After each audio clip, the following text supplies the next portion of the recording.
Good evening friends. आज के lecture में हम कुछ और क्वेश्चन डिस्कस करेंगे। तो यहाँ पे क्वेश्चंस है जो कि हमारा IAS 2010 में आया हुआ है। क्वेश्चंस है Fourier series of an periodic function F T can be obtained if. यहाँ पे दो कंडीशन दे रखी हैं कि हमारा जो फोरियर सीरीज़ है पीरियोडिक फंक्शन का F T can be obtain if function first है integral 0 to 1 modulus x of T less than infinity. Second है finite number of discontinuous exist within finite time interval T. ठीक है। यहाँ पे दो हमारे पास condition दिए हैं। अब यहाँ पे ऑप्शन दिए हुए हैं कि ए ऑप्शन में कह रहा है कि सिर्फ पहला सही है, फर्स्ट वनली। बी ऑप्शन कह रहा है कि सेकेंड वनली। सी ऑप्शन कह रहा है कि बोथ 1 and 2। डी ऑप्शन कह रहा है कि नाइदर 1 nor 2।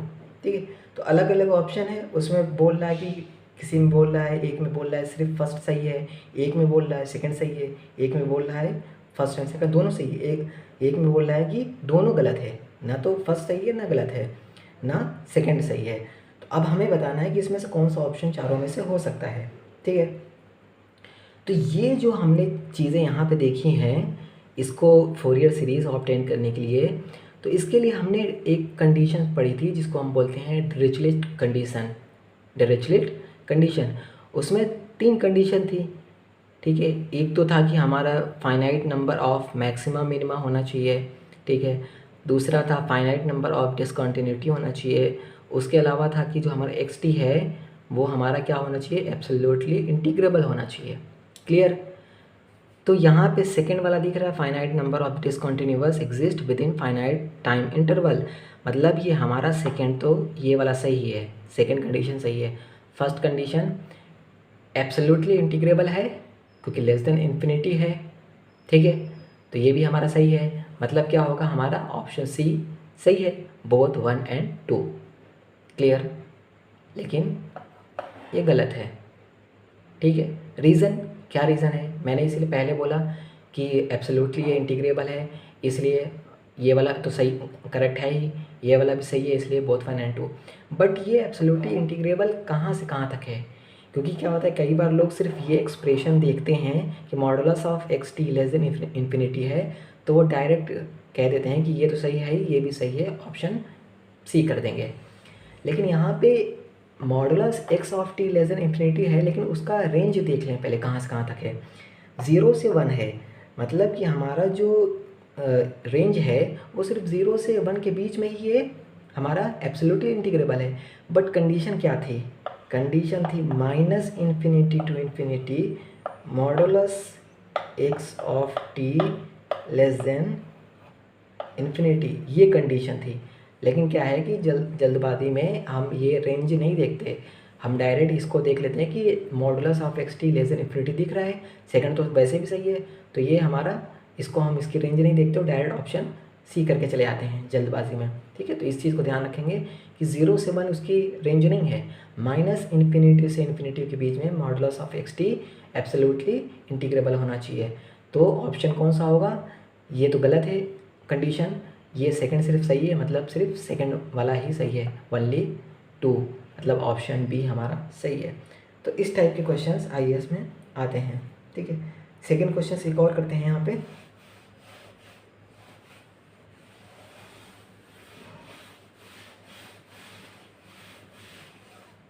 सेकंड क्वेश्चन दे रखा है, which one of the following is a which one of the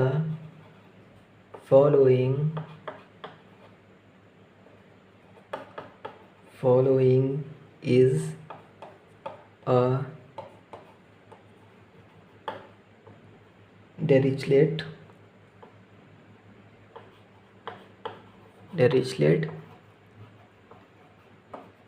condition. ठीक है। Which one of the following is a Dirichlet condition. A दिया हुआ है, ऑप्शन ए दिया हुआ है,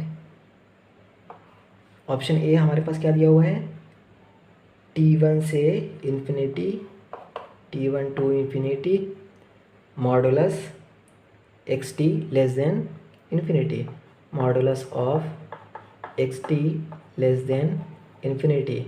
ऑप्शन बी दिया हुआ है, signal X T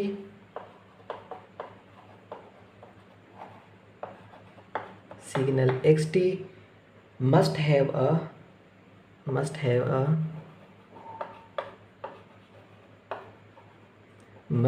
a finite number of maxima,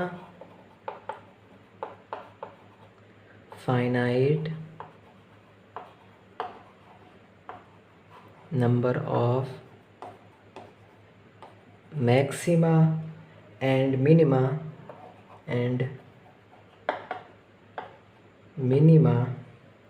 in the expansion interval,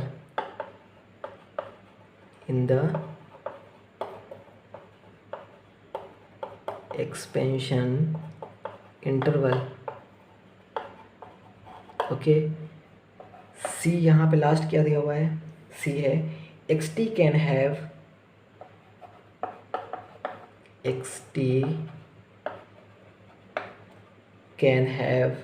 an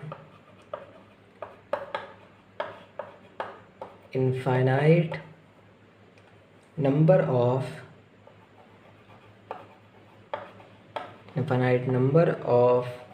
finite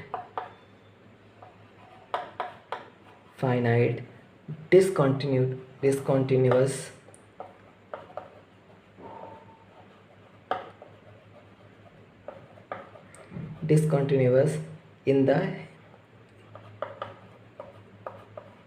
expansion interval।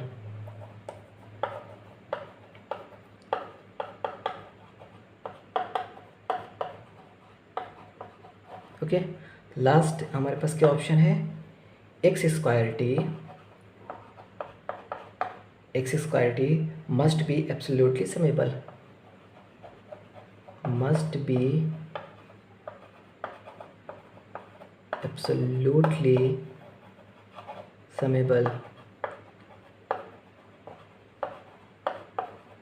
Okay. हमारे पास 4 ऑप्शन है, इसमें हमें डिरिचलेट कंडीशन बताना है, ठीक है। तो डिरिचलेट कंडीशन बेसिकली 3 होती है, तो इसमें से 3 हो सकती है, कोई भी ए बी सी डी कोई भी हो सकती है। देखते हैं, अब यहाँ पे उन्होंने 4 ऑप्शन दे रखा है, तो 4 में से ऑब्वियस है कोई एक ही ऑप्शन होगा, क्योंकि ऐसा नहीं है यहाँ पे एक और कैपिटल ए बना देता कि ए बी सही है, ए और बी सही है, या ए सी सही है, बी सी सही है, या बी सी डी सही है, या A B C D 4 option अलग अलग इस तरीके से दे देते, वो और कॉम्प्लिकेटेड हो जाता क्वेश्चंस, ठीक है। तो यहाँ पे 4 इस तरीके से दिया हुआ है, तो मतलब एक इसमें से सही है, ठीक है। अब देखेंगे इसमें से चारों में से ए बी सी डी में से कौन सा सही है। इसने कहा पहली कंडीशन डिरिचलेट किस ये बोल रहा है कि integral t1 to infinity modulus of X T less than infinity. अभी जो लेक्चर मैंने अभी क्वेश्चन डिस्कस किया था उसमें क्या बताया था, रेंज हमेशा ध्यान रखनी है माइनस इन्फिनिटी टू इन्फिनिटी होनी चाहिए, ठीक है। तो ये हमारा t1 से इन्फिनिटी है, तो ये वाला तो ऑप्शन नहीं होगा, ठीक है, माइनस इन्फिनिटी से होनी चाहिए इन्फिनिटी। सेकंड कह रहा है signal X T must have a finite number of maxima and minima in the expansion interval. तो डिरिचलेट कंडीशन भी क्या कहता था कि जो हमारा सिग्नल एक्स टी होगा उसमें फाइनाइट नंबर ऑफ मैक्सिमा और फाइनाइट नंबर ऑफ मिनिमा होने चाहिए इन द इंटरवल। तो ये बात जो कह रहा है वो सही कह रहा है, मतलब ऑप्शन बी हमारा सही है। उसके अलावा अब एक सही हो गया तो ऑब्वियस इसको छोड़ देंगे, फिर बाकी को ध्यान नहीं देंगे। बी ऑप्शन सही हो गया, अब टिक करके हट जाएंगे। लेकिन अभी यहाँ पे फिर भी चेक कर लेते हैं, x T can have an infinite number of finite discontinuous in the expansion interval, ठीक है। तो ऑप्शन सी जो है इसमें कई बार क्या होता है कि जब जल्दी में पढ़ते हैं तो x T can have an, यहाँ पे इनफाइनाइट ध्यान नहीं देते हैं, इसको can have an finite number of finite discontinuous in the expansion interval. अगर इसको यहाँ पे फाइनाइट पढ़ गए, ठीक है, और यह ध्यान नहीं दिया इनफाइनाइट का, तो ये तो सही हो जाएगा ऑप्शन। बट यहाँ पे दिया हुआ है x T can have an infinite number of finite discontinuous, क्योंकि यहाँ पे इसके लिए क्या कंडीशन होनी चाहिए कि मैक्सिमा मिनिमा भी हमारा फाइनाइट होना चाहिए और जो डिसकंटिन्यूटी है वो भी फाइनाइट नंबर में होनी चाहिए। बट ये कह रहा है कि infinite number of finite discontinuous, तो इनफाइनाइट कह रहा है इनफाइनाइट कह रहा है मतलब गलत ये कह रहा है स्टेटमेंट, ऑप्शन सी गलत हो गया। उसके बाद कह रहा है x square T must be absolutely summable, ठीक है, तो इस पर भी कई बार ध्यान नहीं जाता।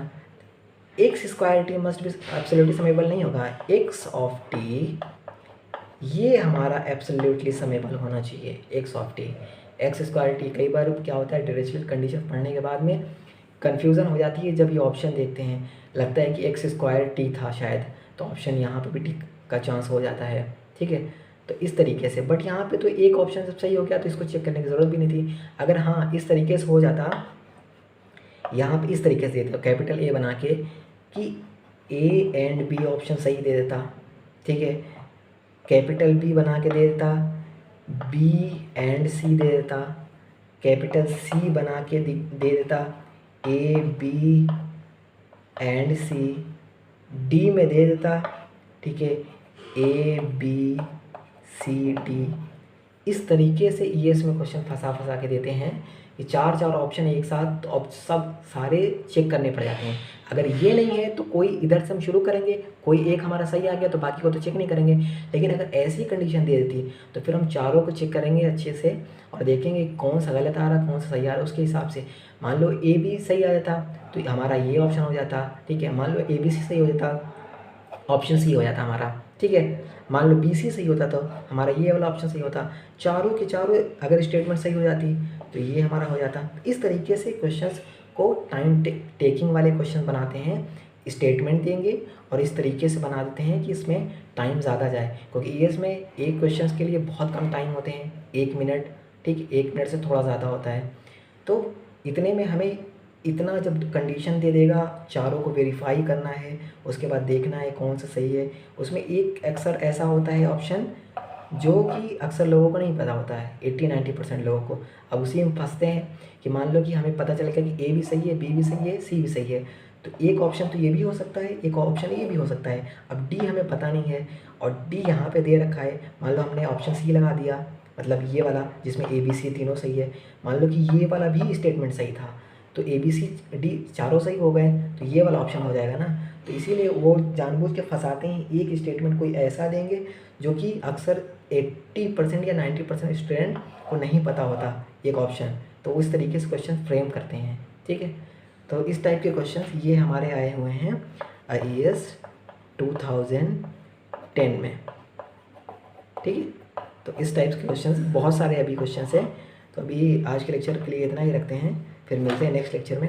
अगर वीडियो अच्छी लगे तो प्लीज़ लाइक शेयर सब्सक्राइब जरूर करें। Thank you.